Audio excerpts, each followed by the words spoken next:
ABCs for adults. ABCs for adults, episode 10, D is for Dreamer.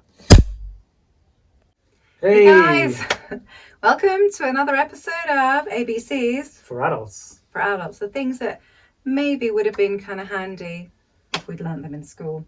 Yes. Might have been important. So today we're doing D is for door. Door. And also for Dreamer. Dreamer. So. The late great John Lennon said, in song, you may say I'm a dreamer, but I'm not the only one. We're not the only ones that are dreaming. Anyone who's watching this. No, you're not, for sure. You're not alone. Because, what's the context for the dreamer for just that? Well, basically, we're all dreamers, and not just daydreamy wise, even though no one's doing that anymore, and we really should get back to daydreaming like we used to when we were kids, because it's very healthy and very good for you. Rather than spending our imagination worrying about the future to do jobs, regretting the past and worries. Stress and worry, stress and worry, stress and worry, stress and worry. Worst case possible scenarios. How to evade worst case possible scenarios. There's no trust. No faith. We gotta trust the universe. We really gotta trust life, because then it trusts us back. Yes. We're kind of trustful onto life. Yeah. So dreamers, we aren't the only ones. In fact, every single person on this planet is a dreamer, Actively dreaming the same dream. Yes. We are all dreamers, dreaming the one dream all together, from different perspectives. Yeah, different camera angles. And what is this dream? Well, it's God's dream. It's the universe's dream, reality's dream, the purple haze's dream. And why is the purple haze dreaming? Because it wants to experience. It wants to daydream. So we're kind of in this daydream of the universe. It's the most fun way to express oneself, I suppose. Yes. Obviously, it was happening. It is happening right now. It made it. You have to remember that you are... Yeah, no matter what you think of yourself. No matter what you're doing your, if you want to say God, you're God's dream. Yeah. Mortals have always been the envy of the immortals, as then the immortals are the envy of mortals, and it's this cyclic kind of infinity symbol again, which we spoke about in C, where we're kind of coming back to ourselves in order to leave ourselves to come back to ourselves. So we're trying to forget that we are this oneness of it's lovely, this oneness of energy, so that we can feel mortal, feel separate. So when we come and we can find ourselves and each other, it's hide and seek, and it's that wonderful. It's a wonderful game. So. It is very exciting and beautiful. It's and the most amazing thing ever. The most amazing thing ever. Like, if you were to imagine, we're in pods by some future VR type thing, like the Matrix or something like that. At the very, very foundation of it all is love and connection. So we're not in pods, guys. Not in pods. And we can imagine we're in pods. When you imagine you're in pods, you are actively going through being a pod at that point, because that's how powerful your imagination is. But base reality isn't that. It's just love and light and goodness and good vibes and connectivity. But the universe, God also wanted to choose to experience nightmares.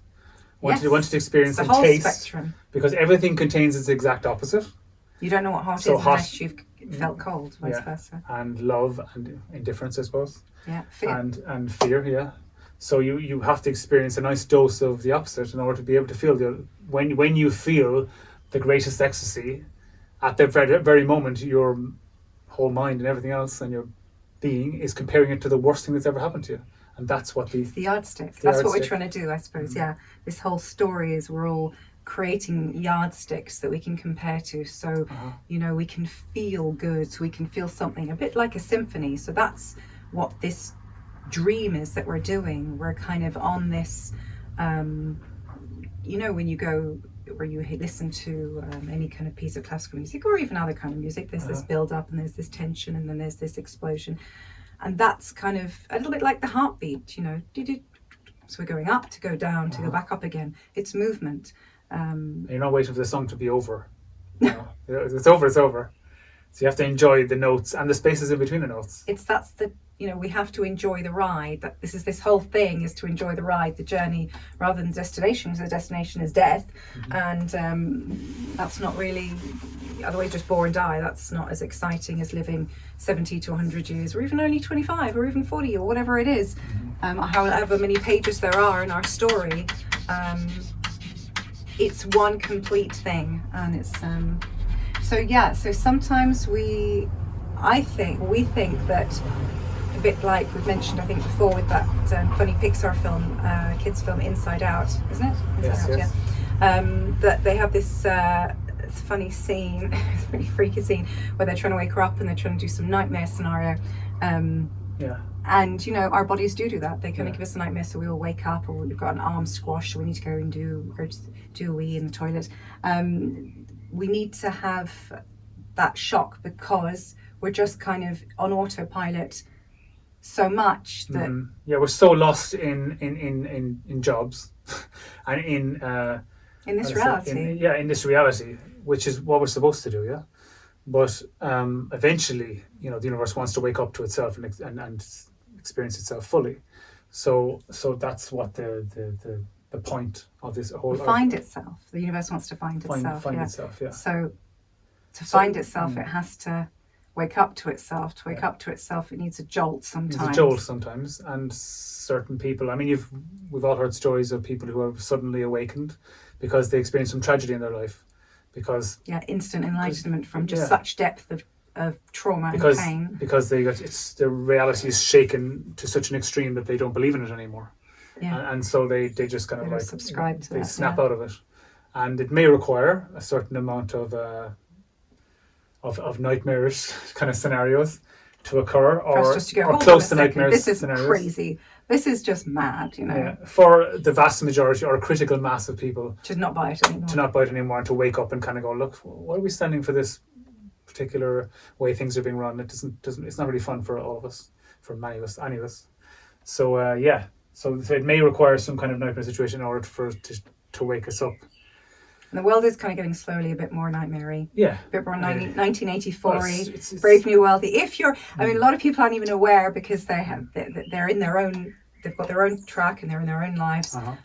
But it is getting a little bit mad. I mean, we are in love with the idea that we've progressed and we are evolving more and more, and technology is such and such, and that we do have a certain level of comfort and choice and all that kind of stuff. But objectively, we're taking way more pharmaceuticals. We are drugging ourselves a lot more. Suicide is up, and we indulge in self-medication in the young. And we're even gone to an extent now we're actually drugging children with pharmaceuticals in order to normalize them or push them into the middle, which is a middle which we don't belong in the middle. There is no. It's intellectually derived middle, because they're not, because they're a circle and they're not fitting in the square hole. So anybody who doesn't fit in the square hole doesn't serve society as a whole. No, they won't be a cog for the system. So we have to cut them. But society as a whole isn't actually working. It's not giving it objectively. There's way more depression now, and if you look at objective terms, people are less happy than they were. Before we have more gadgets, we have more things, and we were supposed to have more time with all this technology. These robots and in fact, we have less time. We're more bombarded now with inputs to our phones and such else, and we are constantly glued to those devices and so on, etc. And it's not fulfilling us, and it's making us more erratic and more stressed as a species. And there is going to be a breaking point at some stage, because it has to, as I said, we need a bit of a shake to wake us up. So. This is not like a thing oh no, this is going to happen, this is doomsday. No, it's a necessary part, because even the worst type of experience is still part of the dream. It's still not based reality. So the VR, escape is only a wake up away. So let's not get all bogged down on that. That may or may not occur but the universe certainly will wake up to itself at some stage. There's no question. This is not based reality. It feels like it's coming soon. And so the illusion has to eventually crack and fall, and behind it will be a much greater perspective, the greatest perspective, which is all a unification of the oneness and it seeing itself for what it is. So enlightened people are kind of like lucid dreamers Yes. in this reality, in this particular dimension, in Yes. that they wake up in the dream fully and they're 100% aware at all times that this is just an illusion, a dream, and it's not based reality. And so they're very, very relaxed. They're like, there's a great Zen leader many decades ago, and someone just asked him, like, what's your secret? And he says, I don't mind what happens. So in other words, like, whatever happens is just what's happening, it's playing out, and I'm just being the witness to it. And I don't really get caught up in it, because at the end of the day, we're not here for very long.